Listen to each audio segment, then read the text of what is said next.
Good afternoon, everyone. Welcome back. This is the Budget Subcommittee for the 2017 Mayor's Recommended Budget, where we hear budget presentations from each of our departments. And this afternoon's session is focused on, excuse me, Councilmember? We've begun. Excuse me, Senator. It's a Tennyson morning. We should be able that.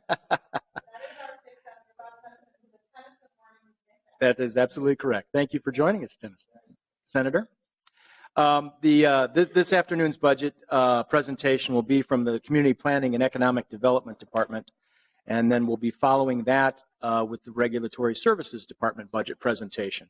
As this is the budget subcommittee, there is no quorum required, as we'll not be taking any decisions or votes on anything, but council members will be joining us throughout the session as schedules permit.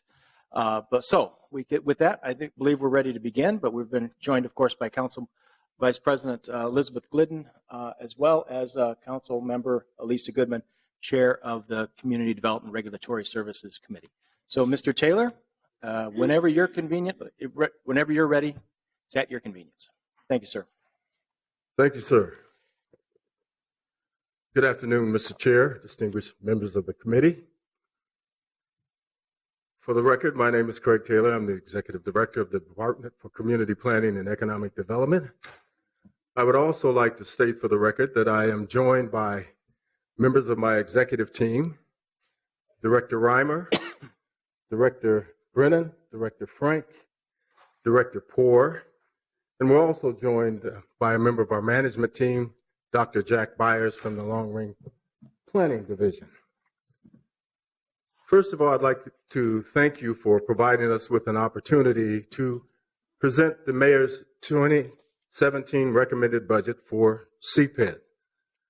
I trust that you will find CPED's budget requests for 2017 to be relatively modest in comparison to the tremendous outcomes and value that is certainly being realized by the investments you are making to support the outstanding work that's being done by CPED staff. I would like to begin this afternoon by providing you with an overview of what we plan to cover during the course of certainly this presentation. First, we will clarify the key points or the bottom line in CPED's budget summary. Second, we will provide an overview of all change items reflected in the 2017 budget. Third, we will overview the highlights of our outcomes and impact for each division in 2017. Fourth, we will cover how CPED will address the $260,000 budget reduction that's been identified as part of the Mayor's recommended budget for 2017.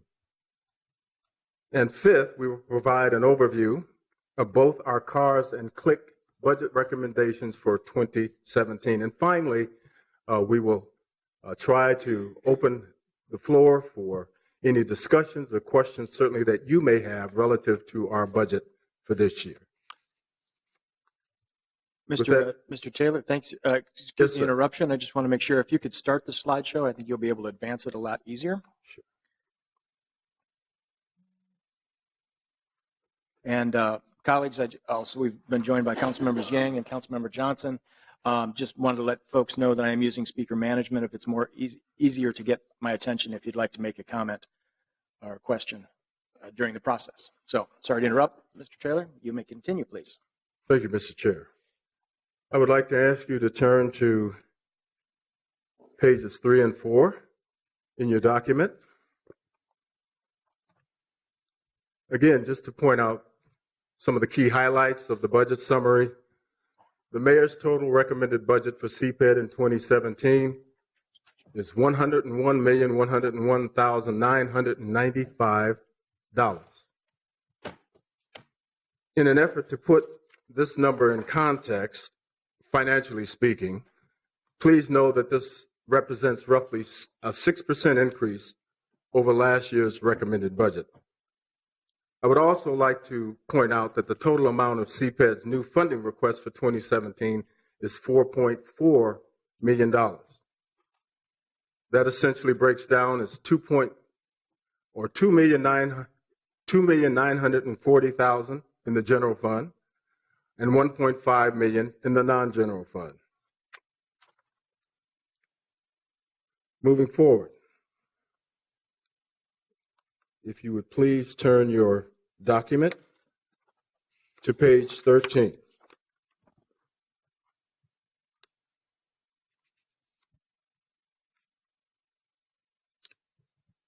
I would like to just, if I may, preface what I'm going to say here by certainly saying that the Affordable Housing Trust Fund for this year is $10.6 million. It's being allocated in three different ways: one for the traditional Affordable Housing Trust Fund, and $1 million for the Family Housing Initiative, and $1.5 million for NOAA, which is a new initiative.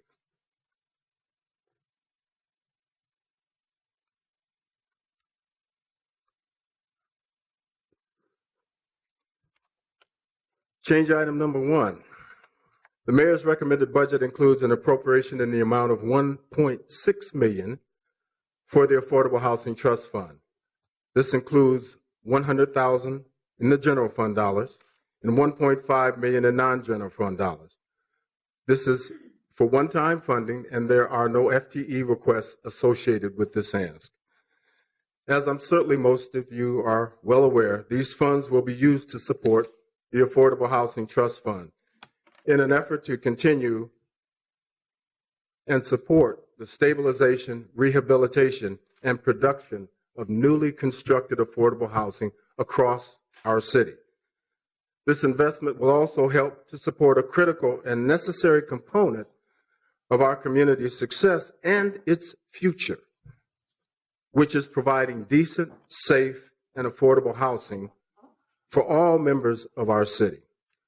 The Affordable Housing Trust Fund is a catalyst for promoting community reinvestment and revitalization across our city. I would also like to point out that an important byproduct or benefit of the Affordable Housing Trust Fund is that it helps to create jobs and expand the city's tax base. The trust fund also furthers affordable and mixed-rate housing choices for all demographics, which I believe supports our city's goal for growing the city. For 2017, we are requesting just under $8.5 million for our appropriation.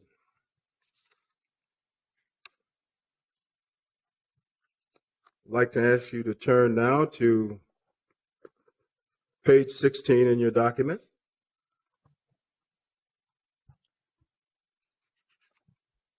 Change item number 2.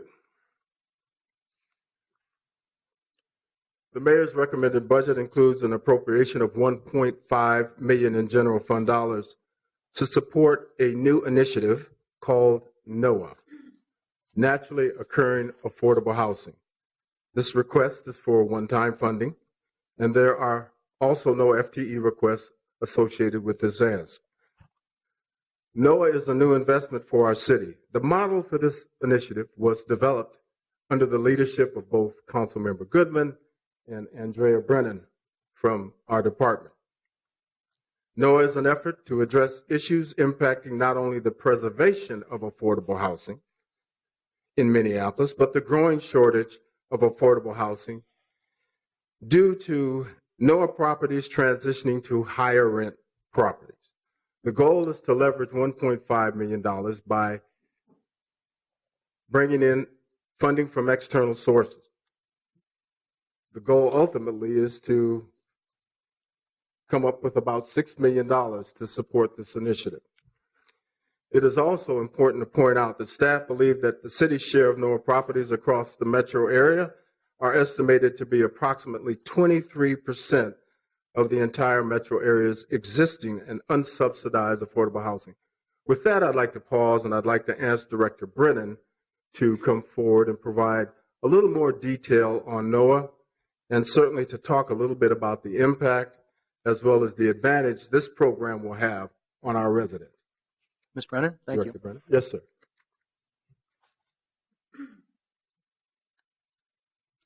Thank you, Mr. Chair, members of the committee.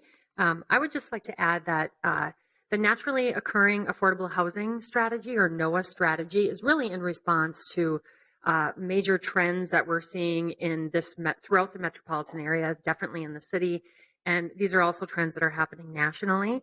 There are a couple of, at least two real prominent nonprofit organizations that are working on developing some funds and a mechanism to be able to quickly respond to opportunities to acquire this naturally occurring affordable housing and have it be acquired by socially minded, mission sort of driven or mission oriented nonprofit or for-profit housing providers, and then those units would be preserved.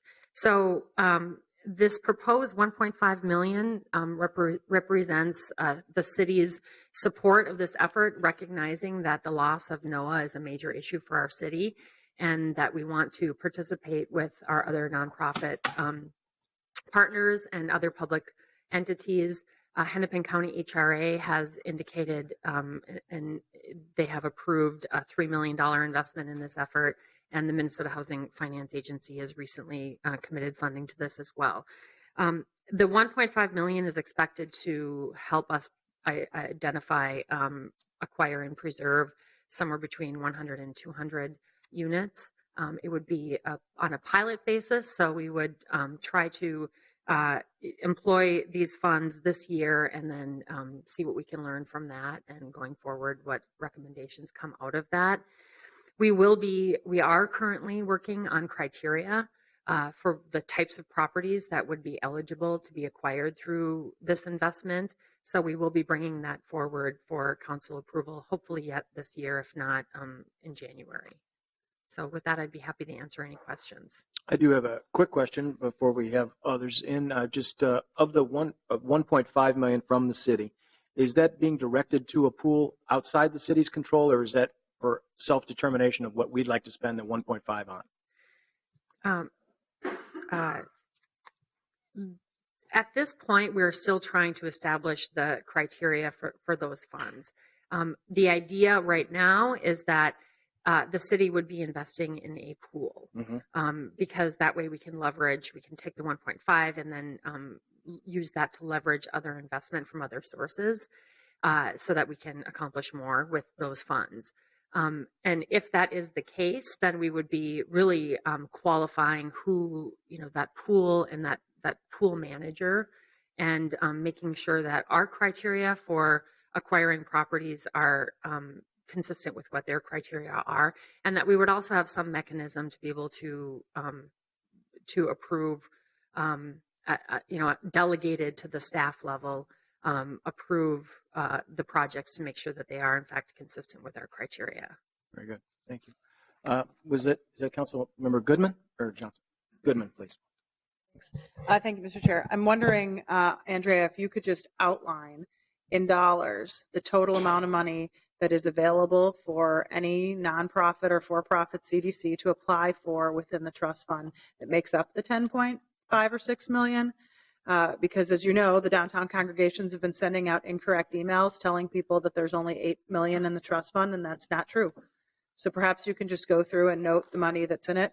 I'd also like you then to go through and note for their benefit the $111 million we spend on affordable housing in the city of Minneapolis, which I believe far exceeds St. Paul, Bloomington, Edina, et cetera, combined.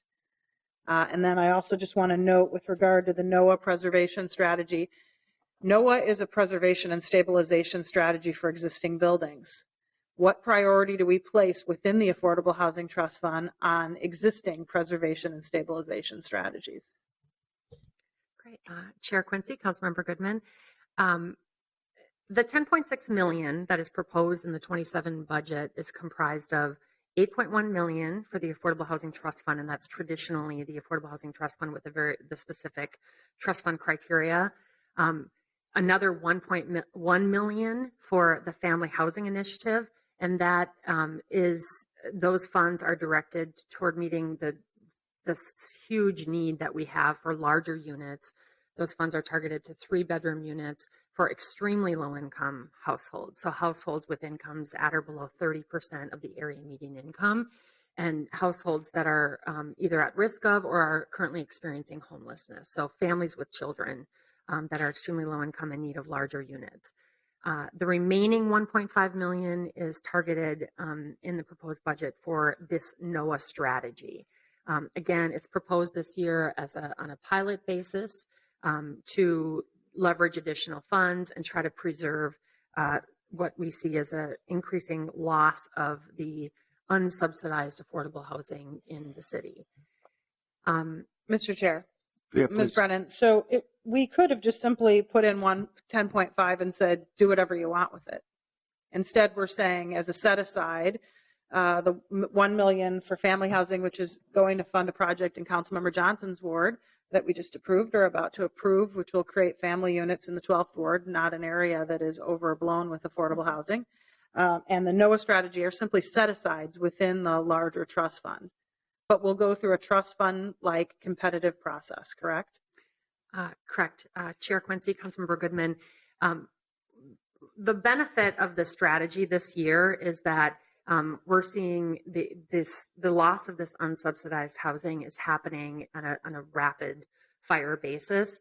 And so our ability to have a set aside from the trust fund dedicated for that purpose allows us to respond to something immediately. The trust fund serves a very important purpose of helping to produce and preserve our existing subsidized housing, which generally takes years to get accomplished. So projects apply, developers apply, and usually it's anywhere from a 2 to 5 year process. So that it's just a different strategy. It's a longer term strategy to try to produce and preserve affordable units, whereas the NOAA strategy is something that we can use immediately to try to preserve what we're losing today. Mr. Chair, Ms. Brennan, we already have a set-asides outside of these set-asides within the trust fund, correct? Don't we set aside right now $3 million for senior housing within the trust fund? Yes, that is correct. We have a set aside for senior housing. 2016 is the first year we had the set aside for the Family Housing Initiative, and now, and we also have within the trust fund we have priority for both new construction as well as rehabilitation of existing housing. But to be clear, new construction in non-impacted areas and rehabilitation in impacted areas are the point criteria. Mm-hmm. Thank you. Maybe you could have just addressed the larger amount of money that the city spends on affordable housing in addition to the 10.5 million in the trust fund. Sure. So, Chair Quincy, Councilmember Goodman, the overall budget for affordable housing that where we dedicate to affordable housing production preservation, it includes not just the Affordable Housing Trust Fund and these set-asides we mentioned, but the city is under state statute. We are an allocator of low-income housing tax credits. We also have an entitlement bond allocation that we can use to issue tax-exempt bonds to finance the creation of affordable housing. And with that tax-exempt bond allocation, it comes with an automatic allocation of 4% tax credits. So we can use that authority in a couple of different ways. We can use that to create a first-time homebuyer program, which we're not necessarily, that's not something that is needed in the city at this time because there are others such as Minnesota Housing that provides that service. So what we've done is we've allocated all of those bonds for the affordable housing production. So the amount of bonding that the city has is roughly, I believe it's about $50 million a year. And that generates an additional 50 million, or not 50 million, but there's additional tax credit equity that is generated that is in combination with that. So when you factor everything in, you factor in what is actually being appropriated through the budget process, the allocation of tax exempt bonds, and the 4% tax credit equity that is generated as a result of that. The overall investment in affordable rental housing exceeds $100 million a year. Thank you. Councilmember, does that conclude your question on that? Well, I mean, I could ever go into all the money we're spending on affordable home ownership too. Right. Yeah. But I'm sure that will be part of the presentation. I just want to make it clear that it is incorrect to state that the city is only spending $8.1 million on the Affordable Housing Trust Fund. And I would urge the advocates to ask the suburbs in St. Paul what they're doing. I'm going to guess it's not very much.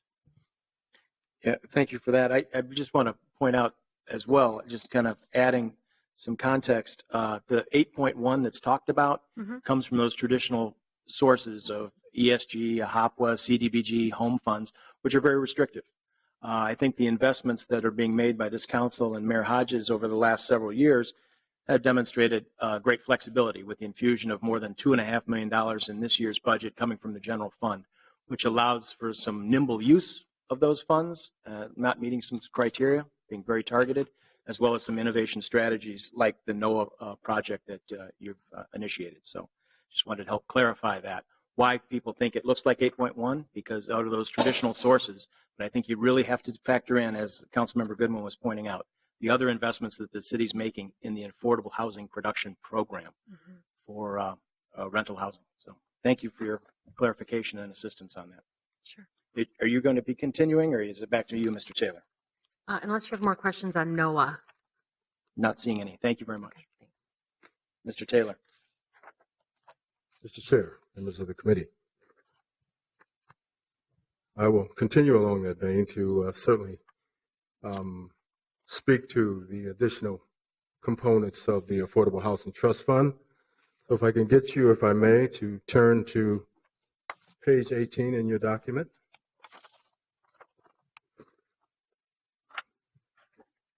Change item number 3, the mayor's recommended budget includes an appropriation in the amount of $1 million in general fund dollars to continue funding support for the Family Housing Initiative. I know Director Brennan has spoke to that on some level and perhaps can continue to respond to additional questions.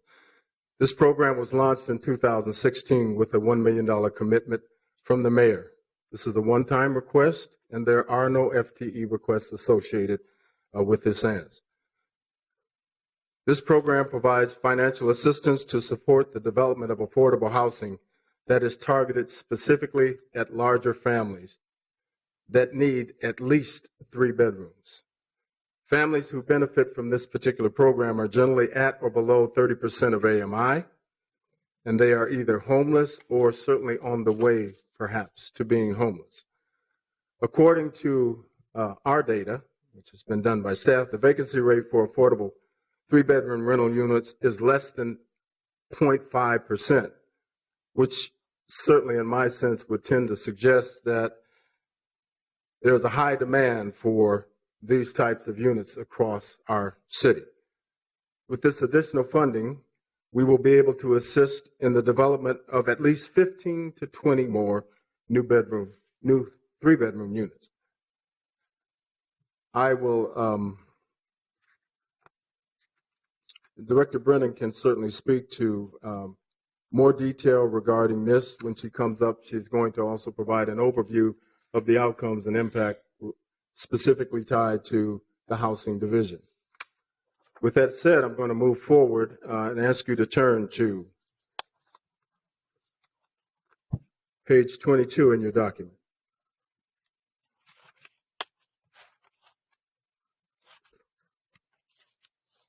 The mayor's recommended budget includes an appropriation in the amount of $250 from the general fund to support the infill housing pilot. This is a new initiative.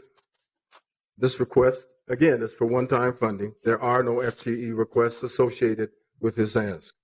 Earlier this year, City Council provided staff direction to CPED to create and support a working group consisting primarily of staff, for-profit and nonprofit developers to focus on this initiative.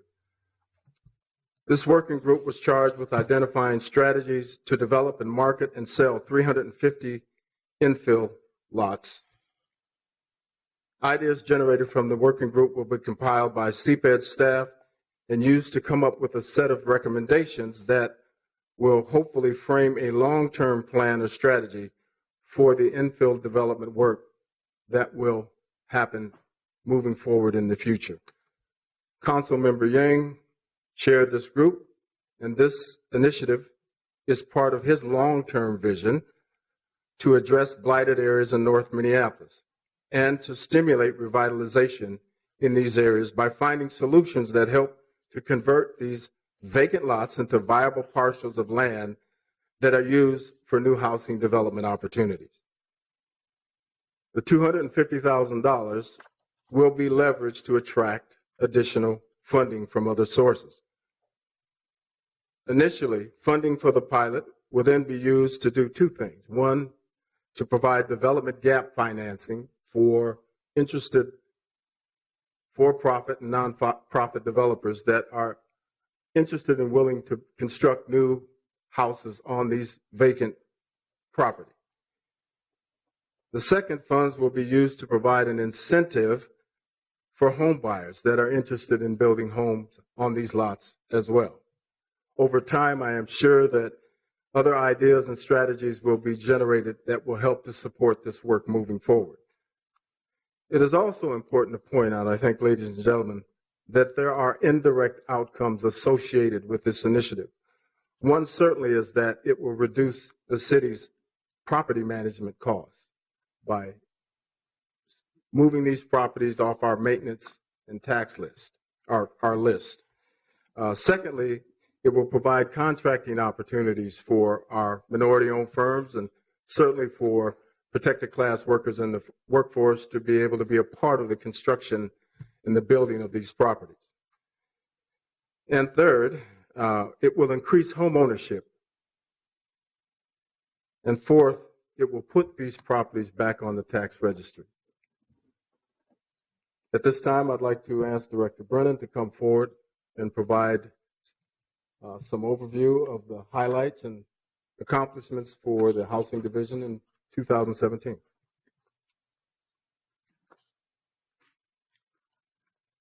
Ms. Brennan?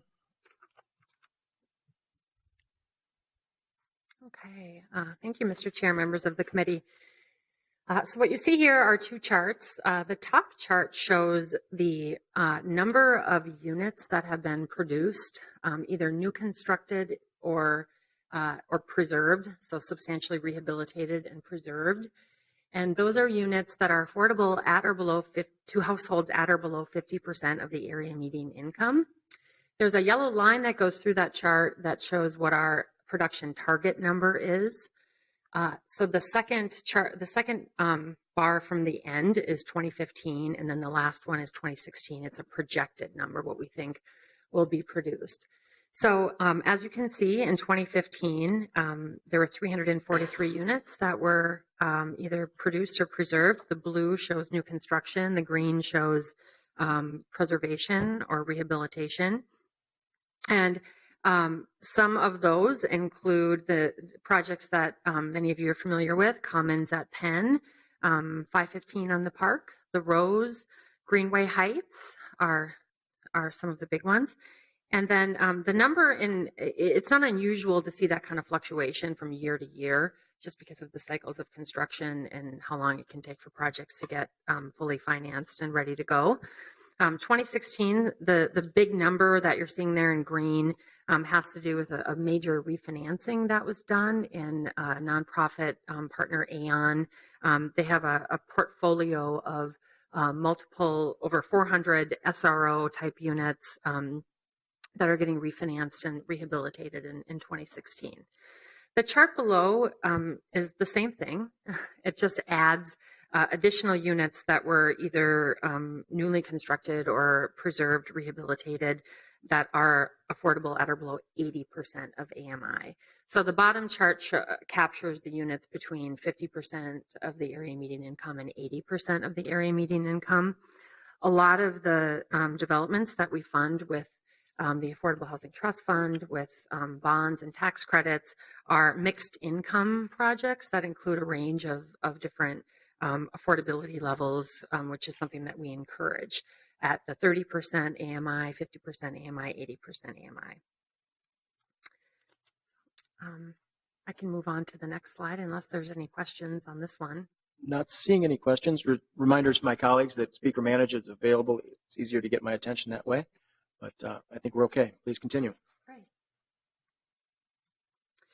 This slide shows some of our accomplishments in our single-family development area. So the chart on the upper left-hand side shows the number of city-owned infill lots that have been sold for development.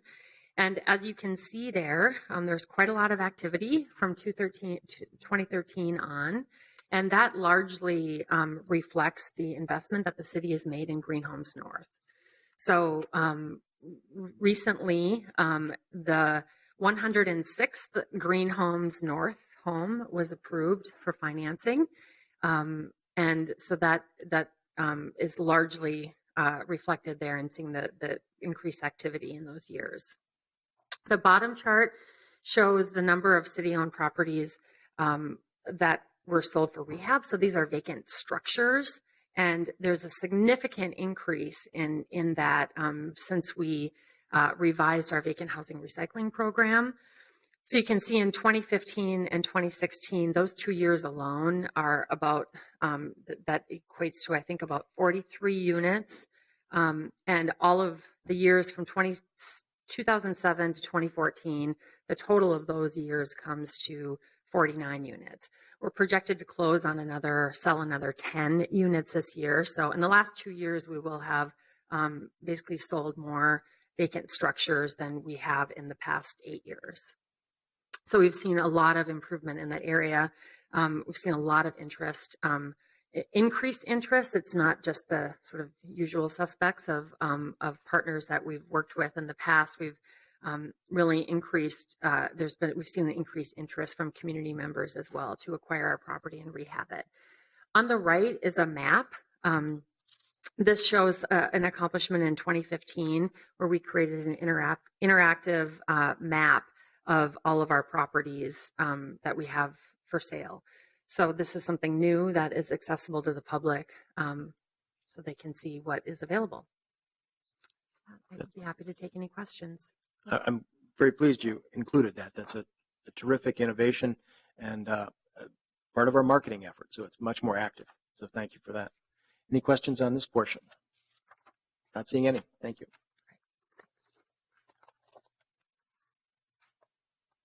Mr. Chair. Moving forward, I would like to ask the committee to turn to page 29 in your document.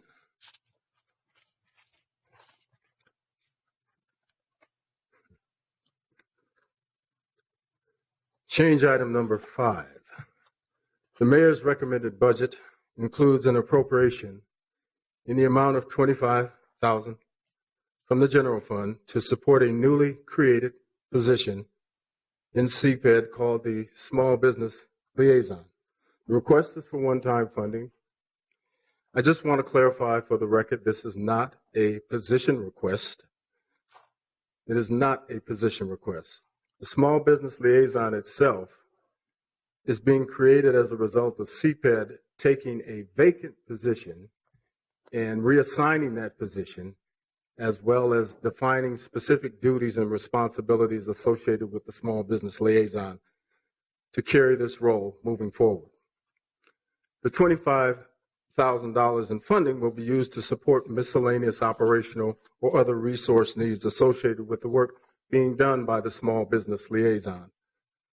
Basically, the Small Business Liaison position has been created in response to feedback or concerns that have been expressed by many small businesses as well as organizations that are serving small businesses in general.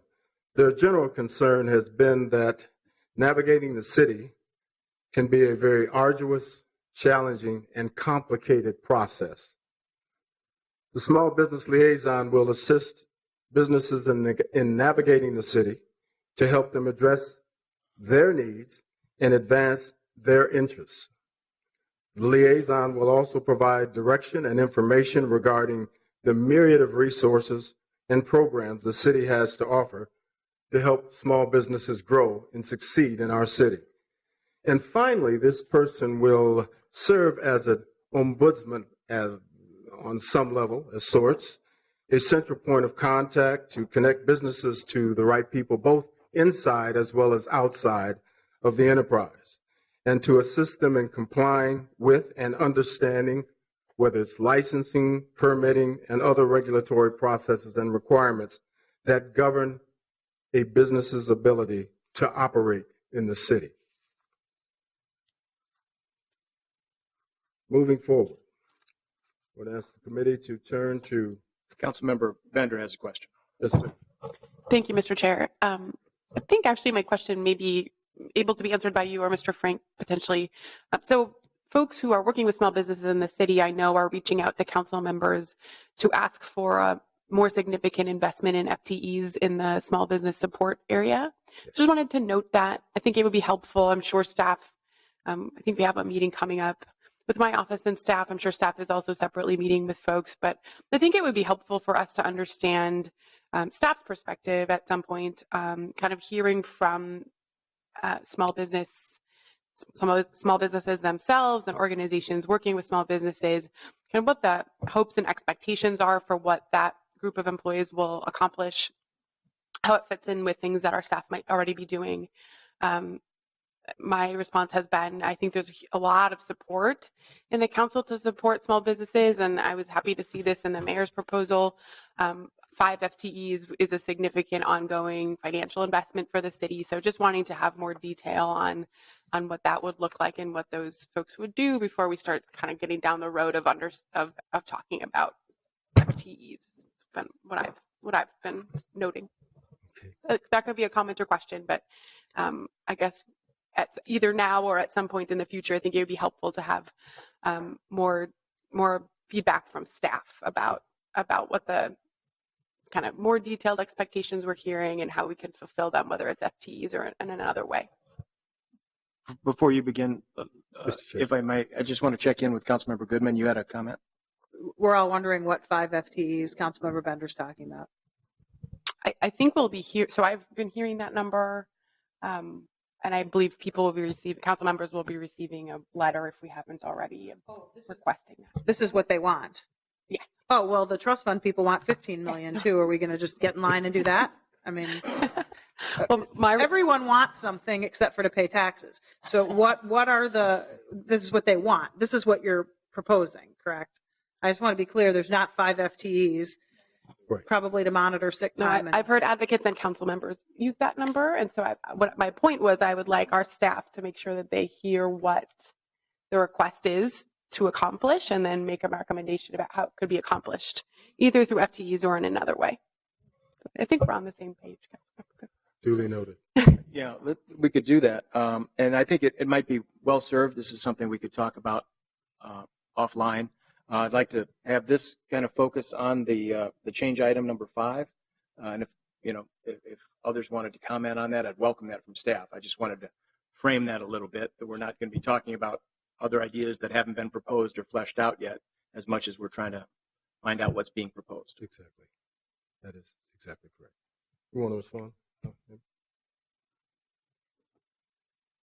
Mr. Chair, committee members, including Councilmember Bender and Councilmember Goodman, just Craig said it, I'll say it again.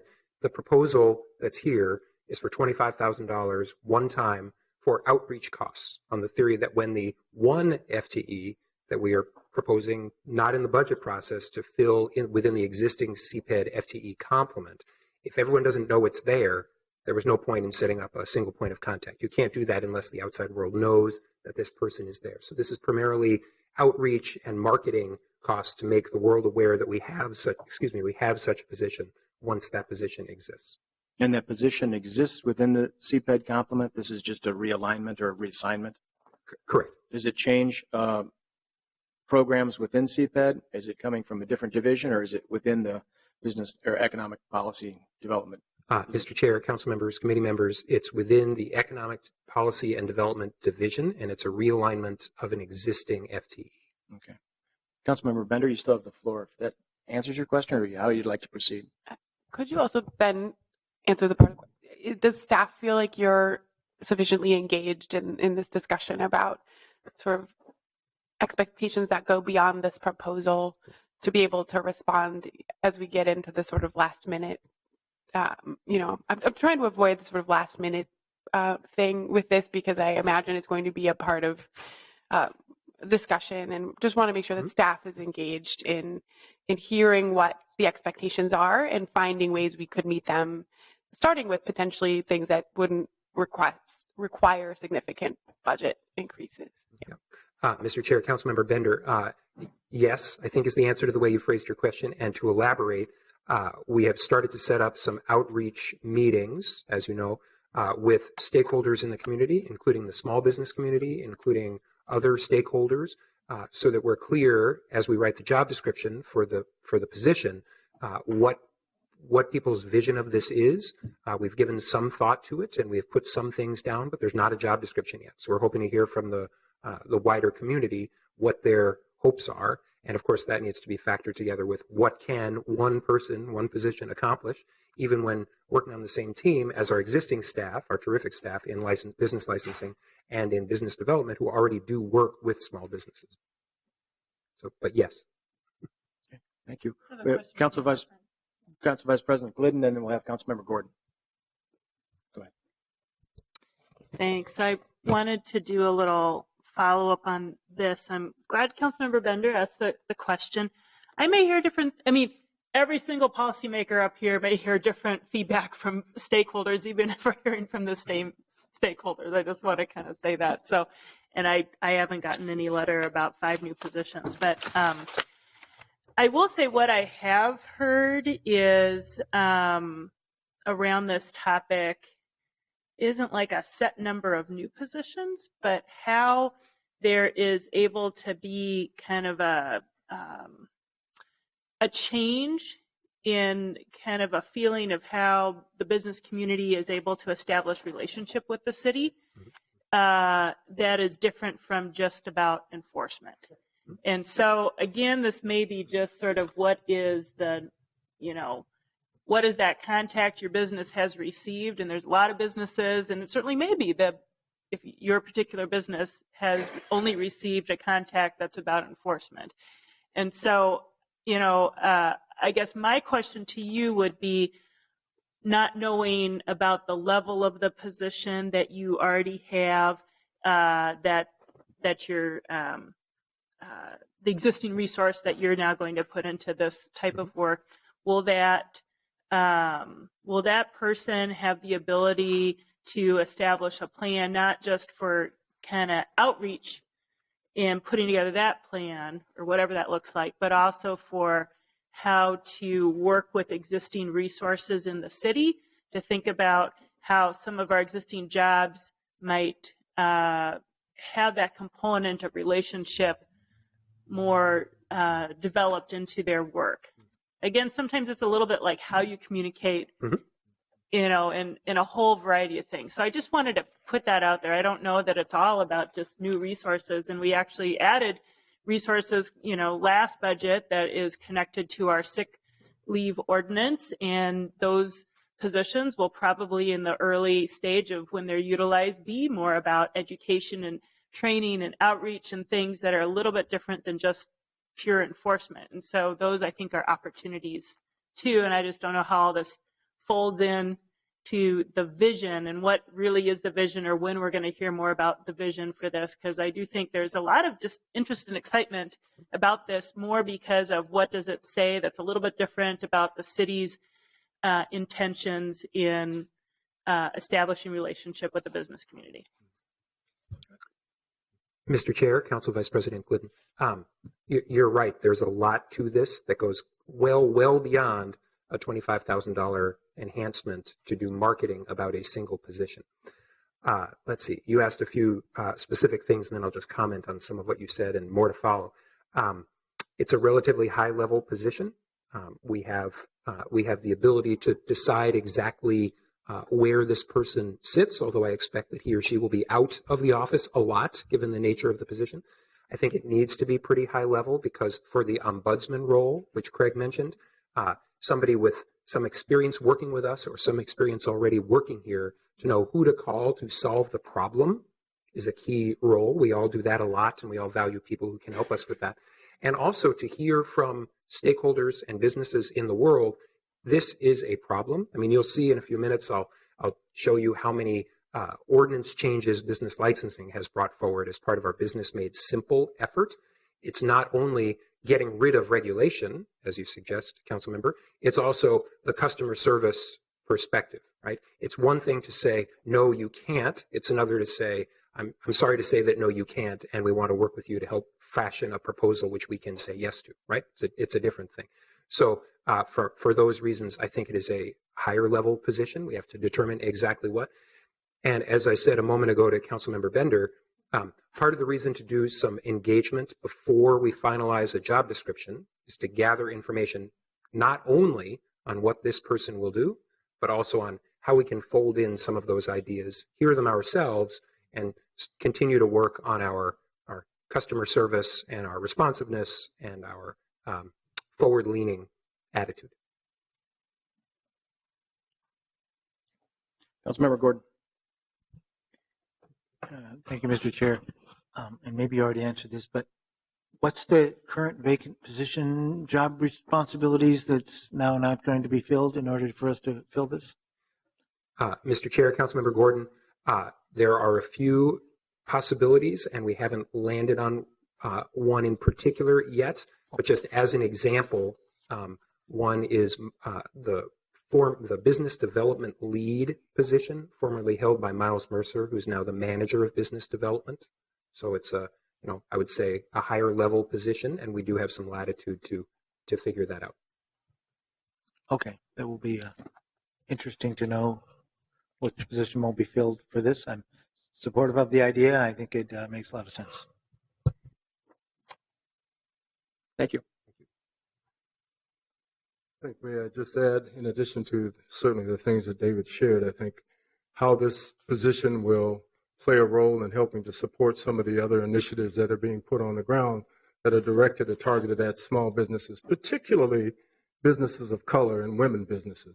And I know that the city, and through the efforts of the city coordinator's office and certainly Councilmember Glidden, there's been a focus on the minority business development program, and certainly being able to think about how this particular position will support that effort and create more access for those businesses who I continue to hear when I'm out in the community that are looking for contracting opportunities or just general information about how to get involved with the procurement activities that are here at the city of Minneapolis. So hopefully this position will be able to create the kind of access and awareness about all of the different resources and or programs that the city has across the enterprise, supporting businesses and working with businesses. With that said, I'd like to continue to move forward, ladies and gentlemen. And if I can get you now to turn your document to page 31.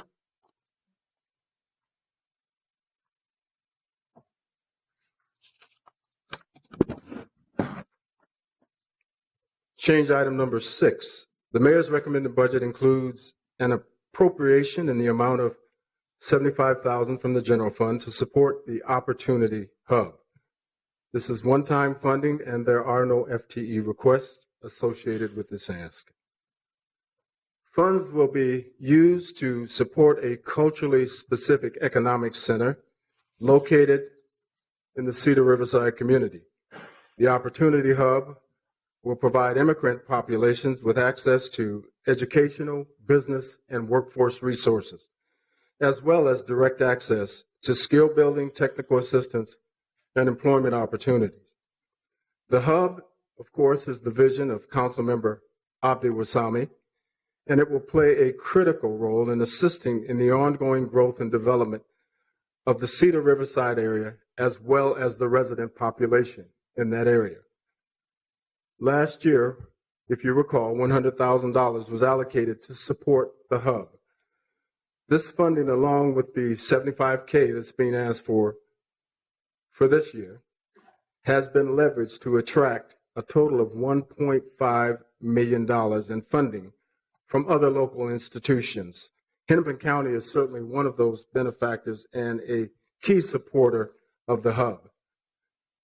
Let me, if I may, just reiterate that the hub will be a tool to help improve the lives and opportunities of immigrant residents in this area by connecting them to a wide range of comprehensive resources, services, and tools. These resources will help to promote self-sufficiency and certainly assist residents in raising their standard of living and providing stable economic conditions for not only themselves, but for their families. It is anticipated, and certainly correct me if I'm wrong, Councilmember Wasami is no longer in the chamber, that the groundbreaking for the hub will happen in the next month or so. It is also anticipated that the official opening for the hub will be in January, February of 2017.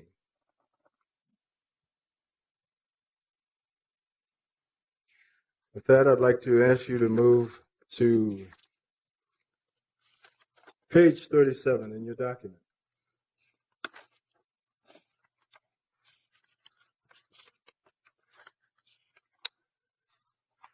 The mayor's recommended budget includes an appropriation in the amount of 100 from the general fund to support the Minneapolis Career Pathways Initiative. This is also another new initiative. This request is for one-time funding, and it does not include any FTE requests. The Career Pathway Program is designed to provide alternative approaches to help internal city departments create non-traditional employment opportunities or a process to better attract members of diverse communities to fill positions in their departments. I again would like to clarify, this is an internal city program. One objective of the program is to address current and future labor shortage barriers by identifying workforce needs in high demand occupations throughout the city, while at the same time creating career pathways that lead to filling these positions by increasing the level of diversity across the enterprise. CPED Employment and Training, in partnership with HR, is requesting $100,000 to support a career pathways pilot program for 2017. The way the program would work essentially is that departments would make application for the funding. There will be a committee that's established to review the applications to make decisions about the award amounts to each department. The funding could be used by departments to do several things, and perhaps more will be more ideas, at least in terms of how the funding can be used to support departments, will emerge later.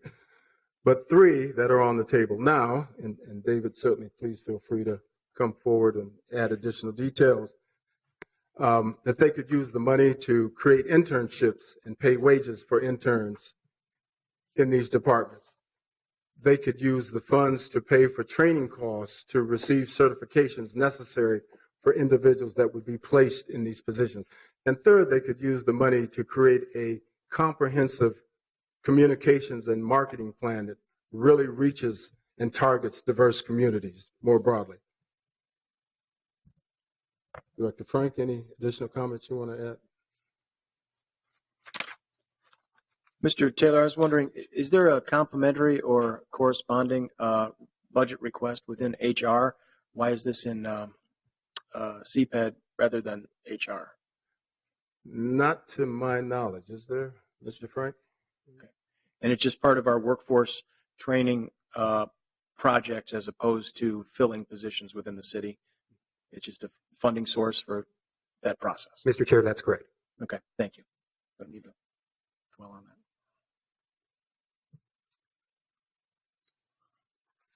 Mr. Chair, I'd like to ask the committee to turn to page 39 in your document.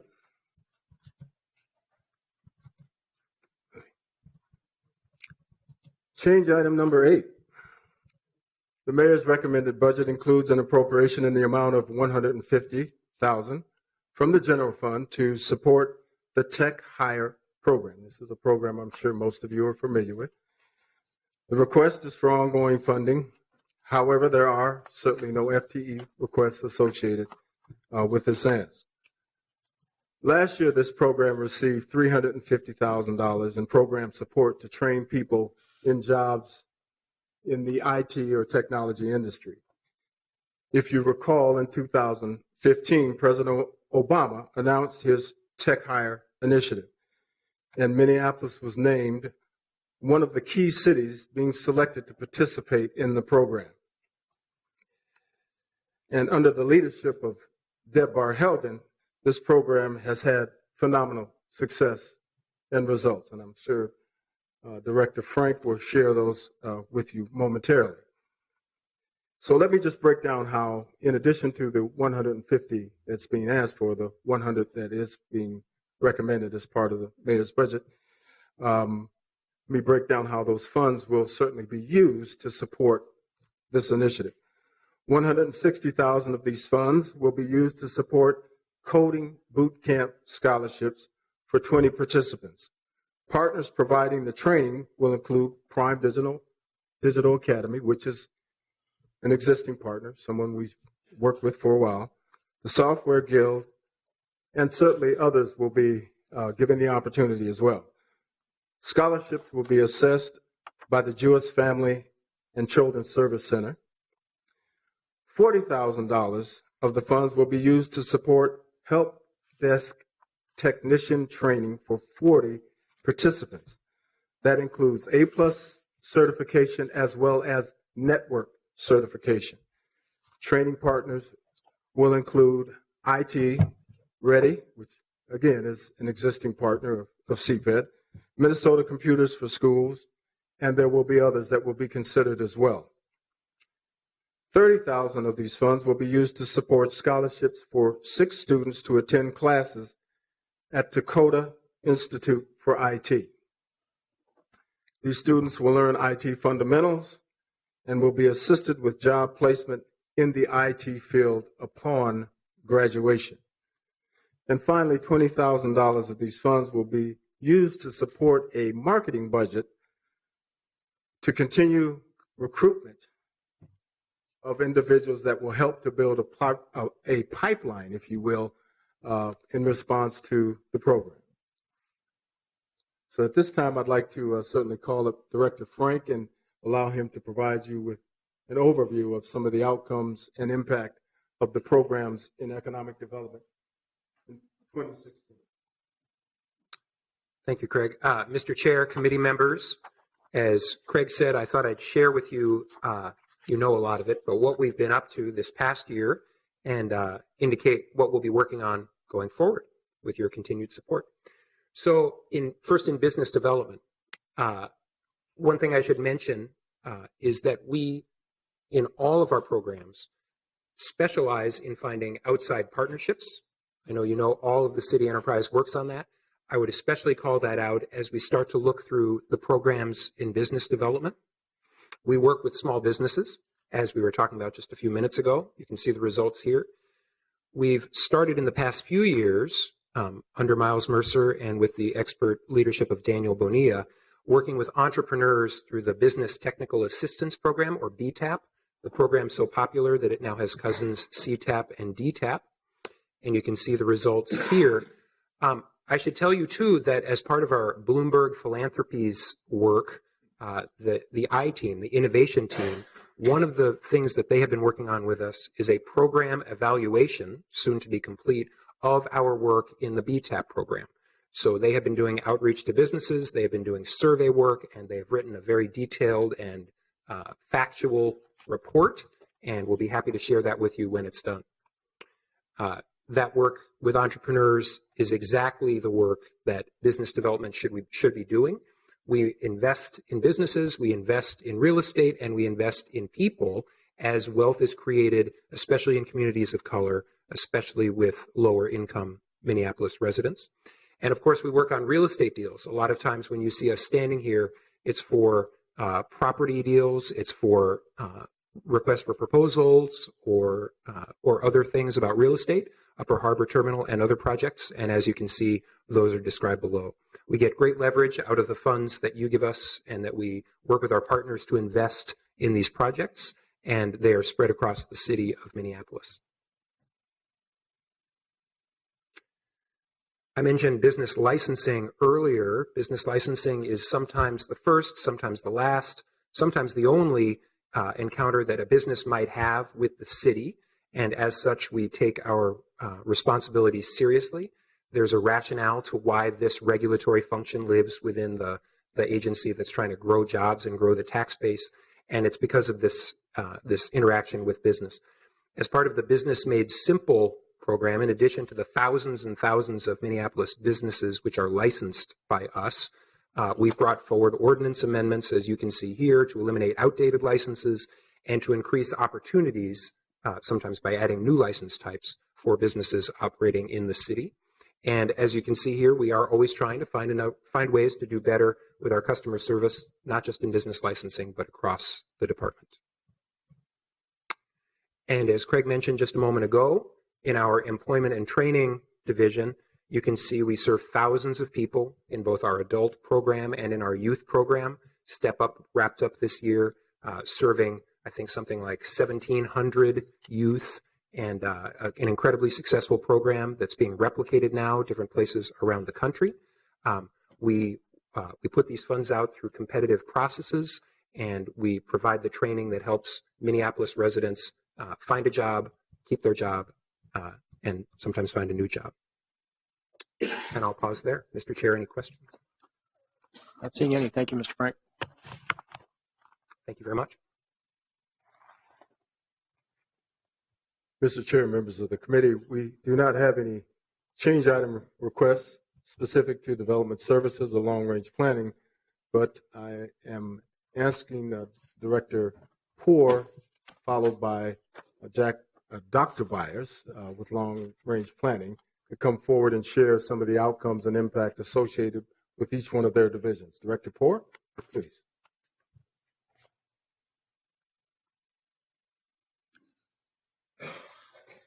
Welcome, Mr. Poor. Please. Good afternoon, Chairman Quincy, members of the committee. Maybe I'd have you turn to page 53 in your packet here.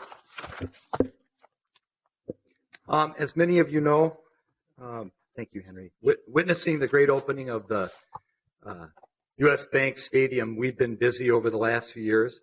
I'm quite proud of our staff getting that project through the regulatory process and allowing Mortenson to finish that project on time, ahead of schedule and on budget. In spite of that, we had a record year of development this year. As many of you know, we crossed the $1 billion threshold in permit activity or permit valuation in late August, which is the earliest of the city doing so on record. So one of the big challenges of development services on the construction code services side is just to be able to manage this blessing of successful development that we have in Minneapolis. It's great for the tax base, it's great for our skyline, it's great for reinvestment in our infrastructure. So that's first and foremost.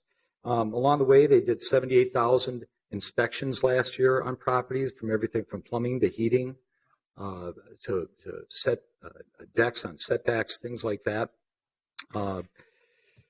And again, they also managed to do this in such a timely fashion and with such frequency that we lowered our ISO insurance rating. So we got back to the best insurance rating you can get for the city, which lowers insurance rates, particularly for commercial properties. And so that's a pretty noteworthy achievement. I'm sorry, I'm on the wrong slide, but that's all right. We'll go along the way to getting there. Thanks for pointing that out. Thank you, Henry. On the development service side, in the Customer Review Center, we had more customers this year than last, and more customers the year before than the year before that. So we've continued to have an increase in customers coming and speaking with us. I think that we're working towards getting people better information up front, trying to help them get through the process more effectively. We participate along in the Bloomberg initiatives and with the Business Made Simple to identify where development services in particular is either presenting roadblocks or not effectively communicating with our customers and our citizens and our business operators to help them get open and operate. We continue to work with council to identify where those choke points are and to try to work on improving them. I guess I'd want to go back to the planning slide. I don't want to leave my planning folks out of it, so we'll go back to slide. Let's see, Henry, am I going the right way here? Here we go. So we have, as you all know, we have boards and commissions, the Planning Commission, the Zoning Board of Adjustment, the Heritage Preservation Commission, and we had 70 board and commission meetings last year. We try, as you know, in Minneapolis, to be very transparent about what is heard in these hearings. We publish our reports online before the hearings. Some people may think that's good, others it's too much communication, but we do try to do a lot of public outreach. Working with our friends in business licensing and our zoning and planning chair and other council members, we worked on 10 text amendments, some of which were in alignment with streamlining in business licensing. Others were just to get more updated ordinances reflecting the kind of development that we want. We reviewed 44 certificates of appropriateness through the Heritage Preservation Commission. But on the same note, we did 237 certificates of no change, which means that we looked at historic properties or structures or contributing properties and found ways to do these kind of reviews administratively. We still holding true to the preservation guidelines, but not requiring a public hearing. As many of you know, one of the boards and commissions that we hear a lot of feedback on about uncertainty is the Heritage Preservation Commission, and we continue to work to have that body work in alignment with the Planning Commission and the Zoning and Planning Committee. But we are sensitive about that review process, and we continue to work with our commission members on that. We had 41 major projects reviewed. Again, we've had so many projects in the city over 20, 30, 40, $50 million. These are detailed reviews. Many of you have seen them come before you either at the Zoning and Planning Committee, the Planning Commission. And of course, all those projects involve a lot of the back office work on reviewing the building permits and the construction plans, et cetera.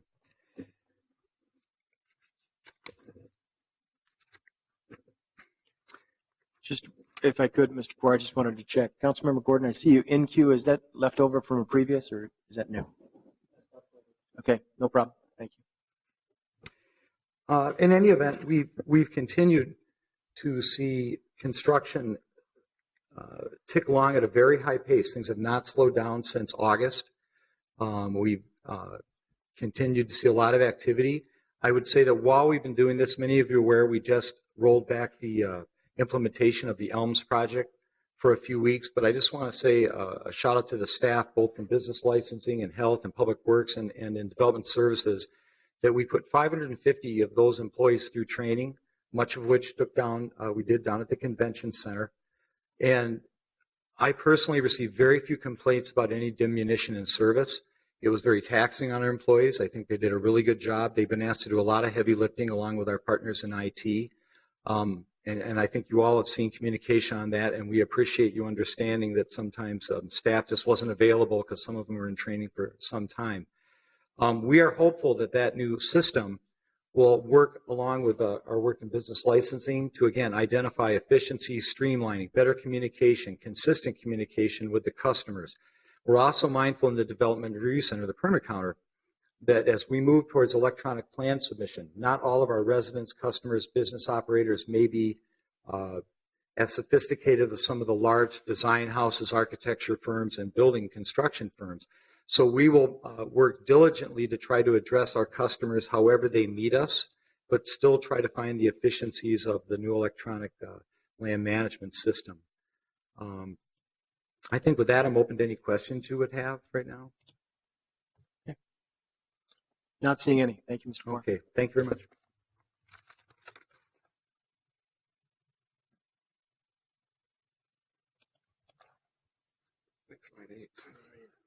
Slide 8, 9, 10. Good afternoon, Mr. Chair and council members. For the record, my name is Jack Byers. I'm manager of long range planning. And I'm here today to talk about the performance indicators for long range planning. We have 3 of them. The first is to leverage CPED's investments and resources to foster economic development and revitalization in challenged areas. This one is particularly important because we don't work solo. We work in close cooperation with our colleagues in economic development and in housing to make sure that the investments of the city pay off. And we also work closely, as you know, with neighborhoods and with the general public because they are the folks that live and work in our neighborhoods and have their own vision and ideas about how the world should be. Long-range planning creates asset-based strategic plans, models, and frameworks. You probably know these better by their more common name. We have a series of products or a series of kinds of planning activities we work on. As you know, we're currently engaged in updating the comprehensive plan. We're in the end of phase 2 of a 5-phase project that will go on through 2017 and 2018. We do small area plans to provide more detailed, emphatic, and strategic recommendations for areas of transition around the city. We do station area plans at all fixed rail transit stations, rezoning studies so that all of those plans and visions can be incorporated through the development services side of the business. We also do urban design plans. And so some recent examples are obviously the comprehensive plan, which is taking up a lot of our work. But we've also done amendments to the city's existing comprehensive plan for small area plans in Stadium Village, Loring Park, Linden Hills, and neighborhood-based plans in St. Anthony East, Como, Southeast Como, Logan Park, and others around the city. Our second performance measure is to strengthen CPED's role as a leader, innovator, and key driver of our city's regional economic competitiveness. And much of this is actually through our research activities. We have a number of products that are not always the documents that reach out and grab you, but they are solid and consistent, and they provide data and information not only for colleagues internally, but for the general public and the business community. These include Trends Minneapolis, the major development projects maps, ward profiles, our portion of Results Minneapolis, and then we have a number of specific research initiatives that drive specific planning activities. There's two especially notable research activities that we've been working on in the last year. The first is the housing inventory in close collaboration with Councilmember Bender's office and with our colleagues in CPED Housing. What we've done is to take a lot of the existing data that the city and the county and other sources have about data and put it all together into a format that's usable and actually highly powered so that we can start to ask our own research questions and solve our own research questions through the data that's already available. And then to find out, importantly, what data we don't have available and how we need to augment that so that we can address our questions, not through intuition or not just through our best policy intentions, but through actual hard data. We're doing something similar with commercial land uses. So we've put something together for the entire city, and we're anxious to use that with our colleagues. That's been done in conjunction with our colleagues in economic development. We're anxious to use that together as we do planning on the comprehensive plan. And I want to point out that one of the challenges that we all know about the city's existing comprehensive plan is that while it is very policy rich, it doesn't necessarily have specific targets, objectives, or strategies. And so with the updates of the comprehensive plan, what we'd like to do is actually use this data and information so that we can be much more emphatic about the priorities of what needs to happen to move the city forward for the next 20 years, as opposed to just having a list of good intentions. In our third performance indicator, this is really about, again, about planning and designing and developing communities. And we do this, I want to point out, we do this in collaboration with our intergovernmental partners. So we do it a great deal with Metro Transit and MnDOT. We do it with the Park Board, with the DNR, particularly the Critical Area Plan, and we also work a lot with Hennepin Community Works. And so some examples of that cross-agency collaboration are through the West Broadway Alternatives Analysis, the C line and the D line and the Orange line, as well as really extensive work with our colleagues in Public Works and Metro Transit on Southwest LRT and Bottineau LRT. And also I want to point out in that we also spend a lot of time and energy on actually enhancing the physical environment. And a lot of that is through our urban design work, but it's also through our Art in Public Places program. The Art in Public Places program reached a new milestone this year with the leadership of Council Vice President Glidden and Councilmember Reich. We have updated the ordinance, and that ordinance now calls for the equivalent of 1.5% of the city's net debt bond to be allocated to the Art in Public Places program. And that is for new commissions and for what I call once-in-a-generation conservation projects. So some examples of those that are going on currently or have recently been finished up is Birds of a Feather on Nicollet Avenue South, the conservation of the Powderhorn Gateway on Powderhorn Lake, ongoing work related to Nicollet Mall, the Bigger Seed Project, the 39th Street Ped Bridge, the 26th Avenue Greenway, and so on. And this year we are also implementing a recommendation from the Finance Department, which is that we have a regular maintenance fund so that we can do annual maintenance on the city's growing collection of public art, and that is in the general fund as opposed to bonding for that on a regular basis. So I hope that helps give a quick overview, and I'm happy to take any questions you might have. Thank you very much. Are there any questions for Dr. Byers? Thank you. Not seeing any. Thank you very much. Mr. Chair, members of the committee, thank you, Jack. Thank you, Steve. Hopefully you find this information valuable. I know this is new and adding information relative to outcomes and impact, but I think it's important for you to know how the money that you're investing in CPED and the outstanding work that staff is doing under the leadership of our executive team here. It's important for you to be aware of the amazing work and accomplishments that we are having in serving this city. With that being said, I'd like to, and certainly, Mr. Chair, I am remiss in not acknowledging when I introduced my leadership team in the very beginning, I forgot to acknowledge my deputy, Chuck Lutz, who is back here. So I would like to take the opportunity to also recognize him. He is here with us this afternoon. Yeah, he's new. I would like to ask you now to turn to page 58. I think. You had it there. Okay. So, as you're certainly well aware, the mayor's recommended budget also included a reduction of $260,000. And I would essentially like to share with you or explain to you how that reduction will be addressed. As you can see, when identifying where these cuts would occur, we certainly made an effort to avoid cuts that would, first of all, impact staff, that would impact business line services and programs. And so essentially the areas that we identified with the help of Mark Ruff and his staff, we're looking at our professional service categories. And as you can see, try to equally distribute the cuts across professional service categories. Long-range planning, $45,000. Housing policy development, $90,000. Economic policy and development, $60,000.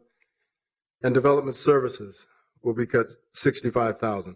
I must admit, although we will be able to absorb these cuts, it does not come without consequences. Hiring consultants is a critical and important resource that helps to support the important work that CPED does. We use consultants frequently for a variety of different reasons, ladies and gentlemen, whether it's analysis work, whether it's research, whether it's project management, whether it's contracting with external service providers. We cannot absorb future cuts. I guess my point is what I'm leading to is we cannot absorb future cuts across our professional service categories in the future. If we get cuts in the future, it will impact programs, services, or worst, our staffing composition. So with that being said, Mr. Chair, all I have to add to this. Thank you. Quick question on these reductions. Are they, do they zero out those contracts, or is this unspent balances? I mean, is this the only amount, for example, in housing policy development, $90,000 contract, professional services? I'm sorry, I didn't hear that. I guess what I'm trying to ask is, do these cuts represent the total extent of those professional contracts, or is this just a reduction of the contract amount within those divisions? This is just a reduction. I mean, Okay. this is not all of our Okay. professional I services. just want to make sure we weren't Not zeroing by any on stretch it. of the imagination. Sure. Thank you. Are there other questions from council members? Councilmember Palmisano. Thank you, Mr. Chair. Mr. Taylor, this past year, your organization went through a pretty thorough audit, in particular about your CPED loans, and a lot of recommendations came from that audit. Yes, ma'am. The things that have to do with loan monitoring and loan compliance recommendations, implementing tracking systems and that sort of thing. And I'm curious, I don't see that anywhere in your budget presentation. So is that something that you believe will be entirely assumed by existing staff and resources next year? Yes, ma'am. Mr. Chair, yes, next year we will kind of address that. We're still working through that process. I know Director Frank and other members of the CPED staff have been working extensively with Will Tetzel and his team to kind of address some of the issues that came out of the audit and thinking about what are some of the strategies that we will employ moving forward to kind of address a number of the issues that were identified as part of that information. So, Thank you. I know you hadn't given back your recommendations or your response to that audit formally, but I thought it would have been somewhere in here. So thank you for that clarification. yes, ma'am. So mostly operational in nature, not budget related, is what you're anticipating for 17. Mr. Chair, yes. Very good. That's correct. Sure. Mr. Frank, Director please. Frank. Mr. Chair and Councilmember Palmisano, so generally the answer to your question is yes. I would say we have staff who are working on the response and what our operational response will be. For a significant portion of the audit findings, some of the operational response will include our new MINS computer system, which is not an expense that will be entirely CPEDS and not expected to fully hit in 17. So I just wanted to clarify that, but generally the answer to your question is yes. Yeah, that particular item is, I know, noted in the CARS request as we're going forward with that. So thank you. Thank you, Director Frank. Councilmember Yang has a question. Mr. Chair, with that, I'd like to certainly move forward with the last portion. Let me just move forward with I was going Yes. with. Councilmember Yang had a question. Yes. Mr. Chair, I can wait until the presentation's over. I thought Mr. Taylor was actually concluding the full presentation for CPED. I thought so as well. I didn't know. Are you continuing? Yes. Oh, okay. Mr. Reimer. Yeah, one more small segment, Mr. Yeah, Chair. we do. What's our timeline? I thought we were at the appointed hour here. We are wrapping it up. We just have one more Okay, very small good. segment, Mr. Chair. Thank you very much. Mr. Reimer, welcome. Director Ryan. Good afternoon, Mr. Chair, members of the committee. Please refer to slide 60, which is relevant to what we've just been talking about here. Our top priority for CARS funding for 2017 is the replacement of the MINS system. That's a system that's at the heart of a lot of the issues that were identified by the internal auditor. The mayor is recommending about $1.746 million and change in 2017 for capital funding for us to continue the project of replacing the MINS system. Now, this budget recommendation is for funding within the IT department. So if you're looking at the numbers in the spreadsheets, you'll see it within their department. But it is directly responsive to many of the shortcomings that the internal auditor found. The existing system is obsolete. It was custom built in the 1990s. It's based on a platform that's no longer supported. Staff has resorted to many workarounds and shadow systems, and there's multiple entry points, duplicative entry that can result in errors. So all of these things are mechanisms that our staff have kind of reverted to in a heroic fashion to overcome the shortcomings of antiquated technology. And so it will be very important for us to continue with the investment that the mayor and council made last year for this year to start the project.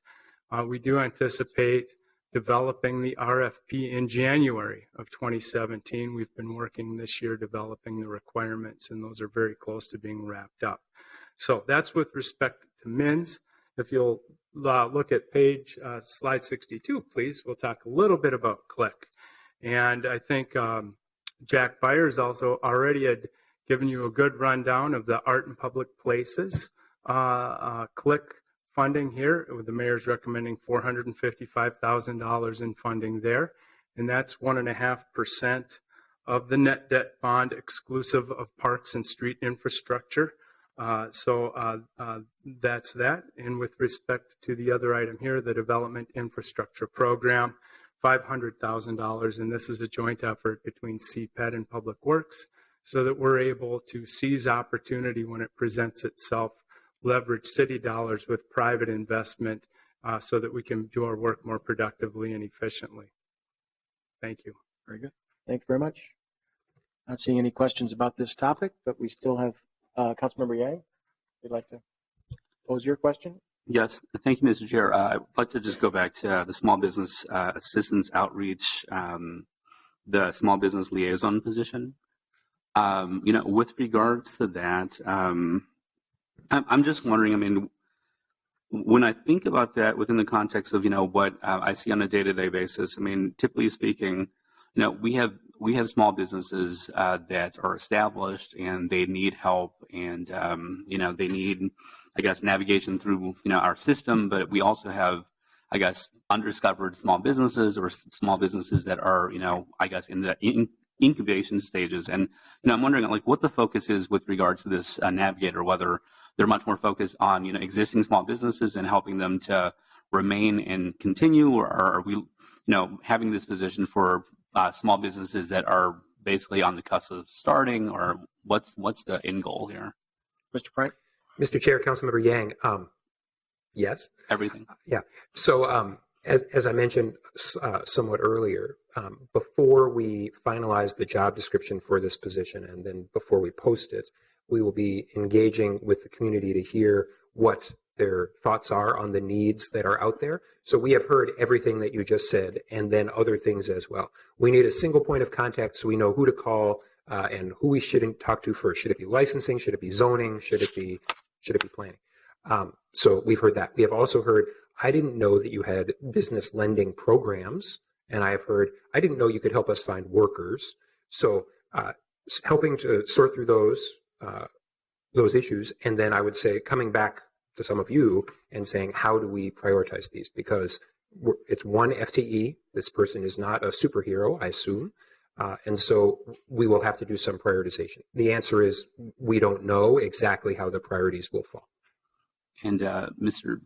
Chair, one last question. With regards to the Opportunity Hub, is maybe two questions. One is, with regards to the $75,000, I mean, is that going to be contracted out to some agency to do that? And then the second question is, I mean, is this sort of maybe like a pilot where if it works, I mean, we're going to, replicate it, let's say, on the north side or elsewhere in places that need it? Just because, when I look at it, I mean, I'm just thinking, I mean, who's going to do it? You want Mr. Chair, Councilmember Yang. So just to be clear, the $100,000 that's in 2016 is capital towards the build out of the space in the West Bank in a specific building. The $75,000 in the mayor's proposed for 2017 is for operating. And the answer to the question is yes, it would be contracted out to a provider, exactly who is, I still believe, to be determined.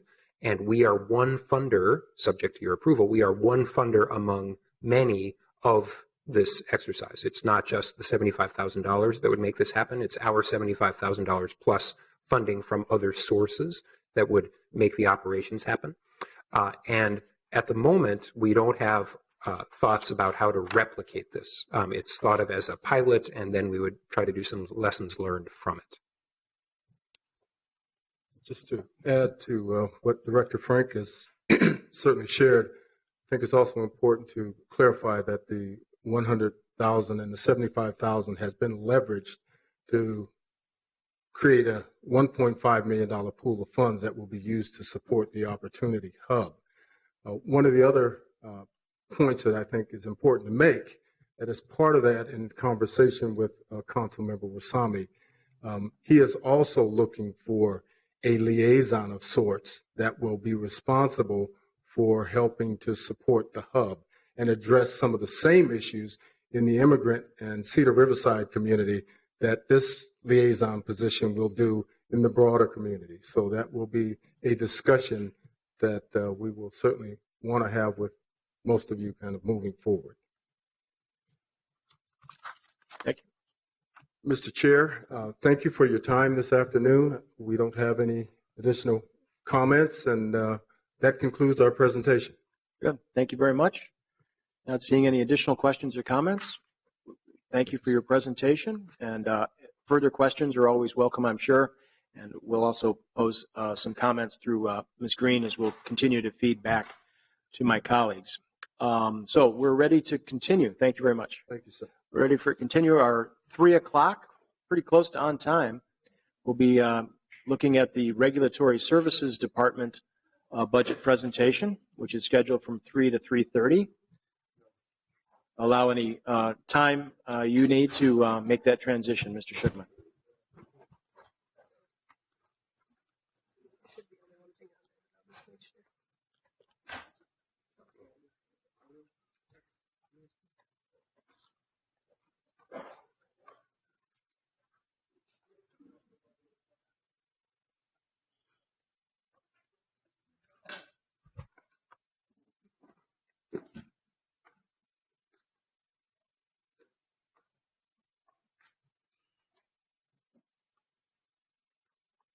It's under slideshow. Making sure we have the right one. Good afternoon, Mr. Chair, committee members. Noah Schuckman, Director of Regulatory Services. I understand you've been here most of the day, and so I'll do my best to be fairly to the point today. Just want to take a moment to acknowledge I have a number of deputies and staff from the department here who, on the off chance I get stumped, will join me and help with the presentation. And I want to just thank, without going through their names individually, just thank them for their work in putting this together and the work that we do every day.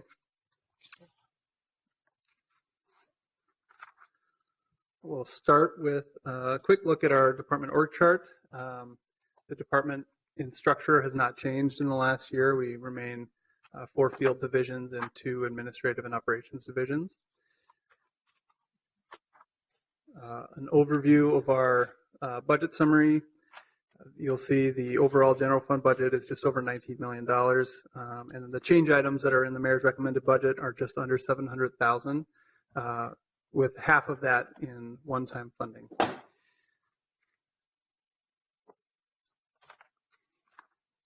On to our core programs. I will skip over an explanation of what each of the individual divisions does. Unless you have questions, please let me know. And I'll just highlight quickly one chart or measure for each division and then move forward. Starting with our administration and community engagement division, there are no change items in that division. And I want to take just a quick moment to note the top left where we highlight the All Together Now effort, which is a joint effort. We work with neighborhood associations in the business community to do proactive notification of residents in particular neighborhoods of the inspections that will be coming, of exterior and nuisance issues, so that they're able to hopefully proactively do the work. One of the reasons I'm highlighting this is that if you look on the chart in green on the right side, you'll see that with the exception of the Howe neighborhood, we have seen dramatic reductions in the number of orders that we've written in those neighborhoods as a result of this effort over the last few years. Our general expectation with the Howe neighborhood is that we'll see a reduction in that neighborhood next year. The first, with the 2016 numbers, once they're finalized, 2015 was the first year that Howe was included in this program. And so we've seen that it takes a 2-year cycle to see those numbers go down. Moving forward to our Fire Inspection Services Division, just want to quickly call out that on the top right, you'll see that there continues to be an increase in the number of buildings, both commercial and high occupancy dwellings, and the number of dwelling units associated with those with those properties, which is indicative of the continued growth that we're seeing around the city and the continued additions to the workload of the inspectors. Continuing to housing inspection services, the same theme will show up there. We continue to see additional rental licenses being taken out in the city. As you see on the top left, we've seen a steady increase over the last decade in the number of rental properties which is reflective of the number of formerly home ownership properties that are now moved into the rental pool.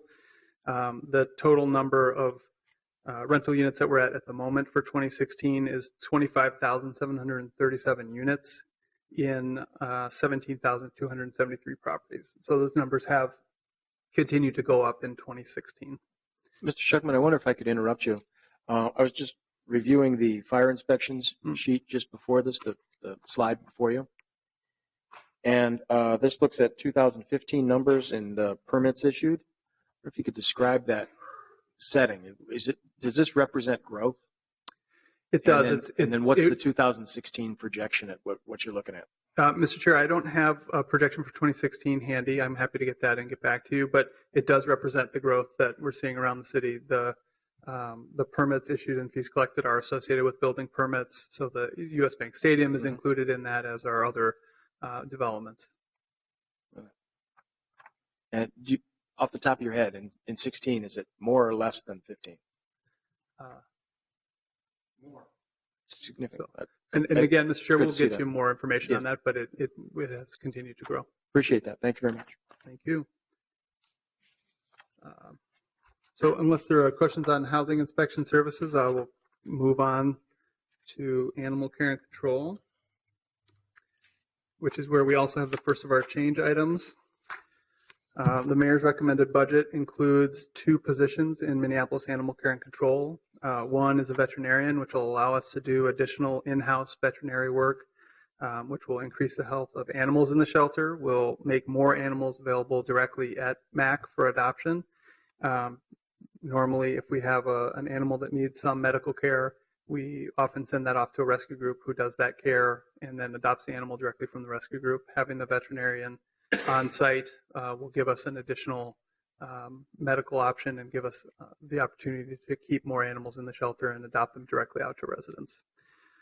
Along that same line, we have there's a recommendation for an additional customer service representative who will allow the shelter to be open additional hours and give us substantially increased efficiency in processing of administrative licenses and permits.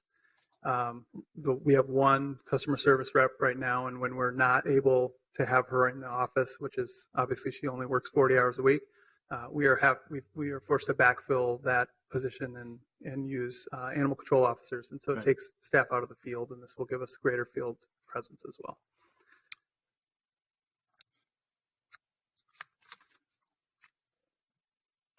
I want to just quickly call out the bottom left chart, which refers to kennel outcomes for Minneapolis Animal Care and Control, specifically the continued increases in the number of animals that are being transferred to rescue groups and returned to owner. And both of those numbers affect our euthanasia rate. And as you can see, that has dropped over the last 3 years and is something we're quite proud of. The euthanasia rate there includes wildlife and other animals that are found injured and brought to the shelter and are required to be euthanized, and then any animals that are deemed to be dangerous to the public, as well as owner-released animals that are brought to the shelter for euthanization.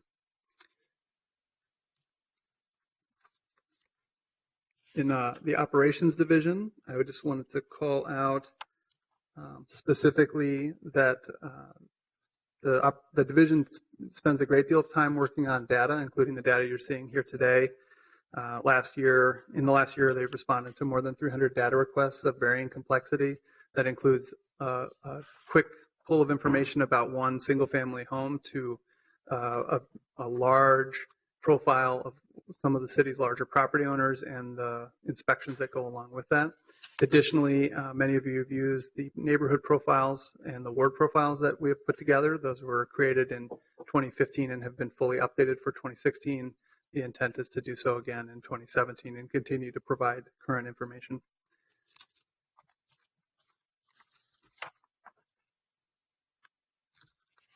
Finally, I will quickly talk about code compliance and traffic control, which is where our other change item is.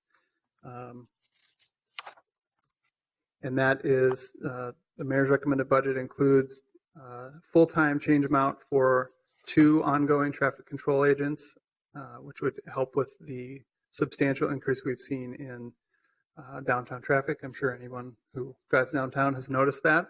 It also includes continued funding for part-time traffic control agents, and that is there's 10 of those. That's a continuation of funding, one-time funding that was in the 2016 budget, and has allowed us to manage some of the increased workload over the last year. Along that line, you can see on the upper left, there is a chart that shows a request for traffic management, and it's very representative of the work that's happening now associated with construction and with special events, which has been a major increase. And special events includes everything from open streets to events at the stadiums and around the city. Is anybody able to just make requests of that nature? Or what kind of timing or decision-making goes into whether you're going to deploy those resources or not? Mr. Chair, committee members, we have contracts with the larger facilities, so U.S. Bank Stadium, TCF Bank, Target Field, Target Center, and so we supply traffic management around large events there. We certainly take requests for traffic management, but it is certainly dependent on workload, and these change requests are very helpful in allowing us to both manage the load that exists through events that are previously scheduled, like baseball, football games, and concerts, and then other events as they come up. Open Streets is one that we spend a great deal of time and energy around, and so this is a very helpful add for that. Can you help describe the drop in revenues from 11 to 15?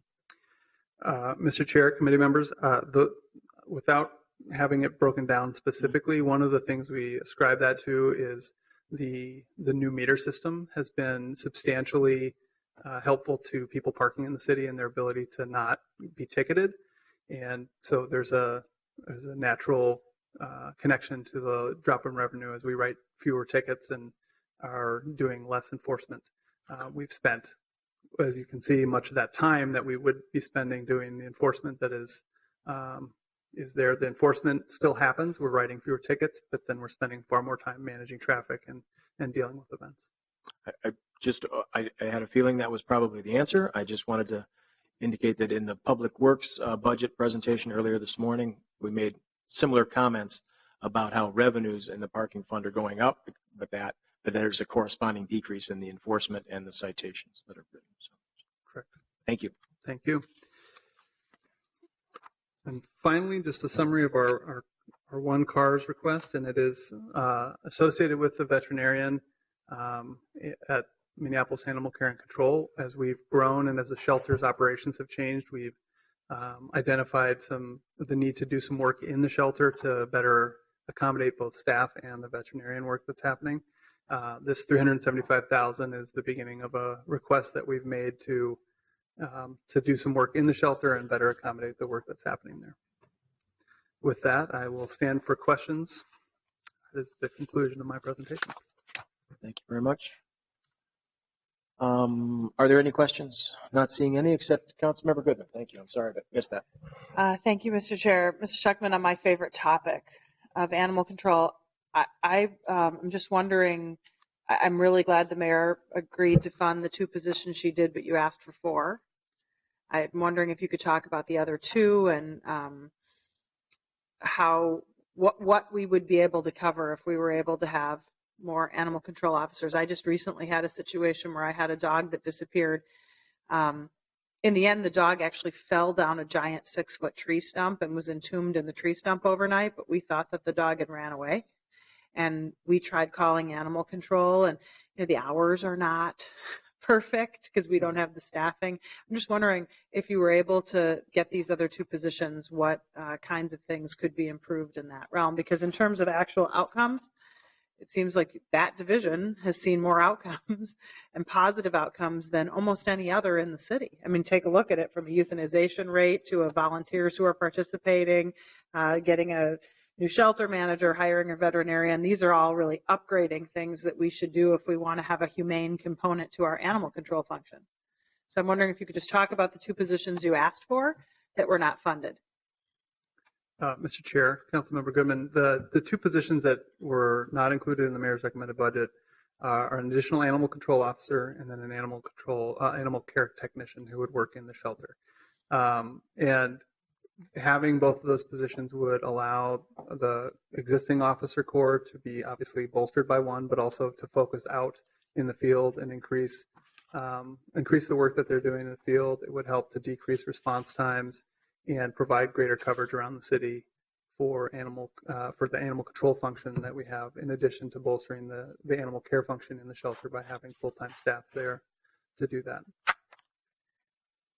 Okay, thank you, Mr. Chair. It just certainly looks like, in terms of the numbers, having another person on the street would be helpful. We actually had more dangerous dog declarations this year than last, and the number of public safety type calls has gone up, not down.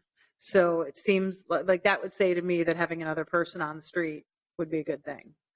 Mr. Chair, Councilmember Goodman, the one note on the public safety calls question.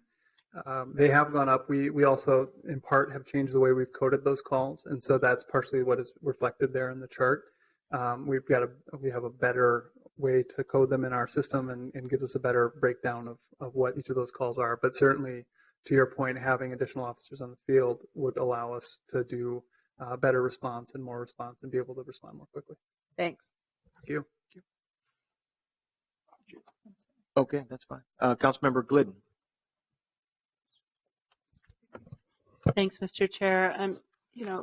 Really just because Councilmember Goodman had asked some additional questions about kind of what are your resource needs, I wanted to bring up something that I think is kind of general community questions about regulatory services resources, and that kind of goes to the capacity of the department to do the work in multifamily buildings. So maybe could you just talk a little bit about, I know that, and you might remind us too, kind of how recently it's been that there have been some increases in capacity for inspections, and kind of how you believe that your capacity, what your capacity is today, and kind of what your needs for resources are, just so we kind of have that picture a little bit better from you. Certainly, Mr. Chair, Councilmember Glidden. I think it was the 2015 budget included additional staff for fire inspection services, which handles the larger buildings. The 2016 budget included additional inspectors for housing inspection services, which was 4 more inspectors. And so we have bolstered in the last several years. We've bolstered both of those divisions with staff. We're very aware and part of conversations with community members and stakeholders about the role that inspectors play and the way that they do that. And in this year's budget, my priority was animal control and traffic control. But we have 6 full-time inspectors who do rental license inspections in high occupancy dwellings. We have 2 additional inspectors that do complaint inspections in those buildings. And through in 2015, we had just under 1,900 complaints that were responded to. 2016 to date, we've had almost 1,600 complaints in those buildings that have been responded to. We continue to get to all those complaints and at the same time handle rental license inspections.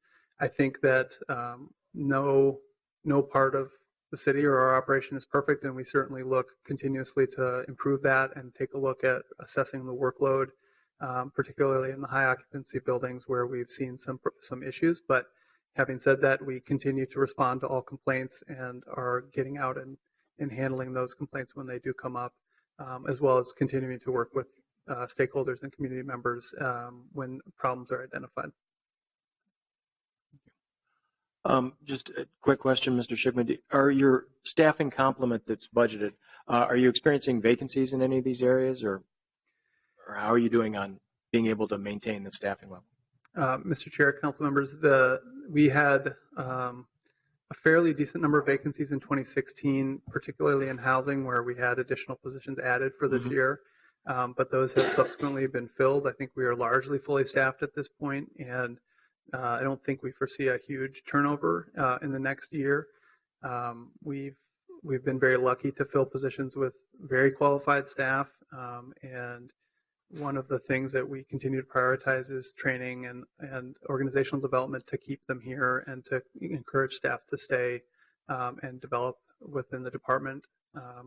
It's something that developing staff and growing them to move up in the department and around the city is something that I believe in and the leadership team believes in. We spend a great deal of time on that. And so we focus heavily on staff retention, and that's something that we will continue to do.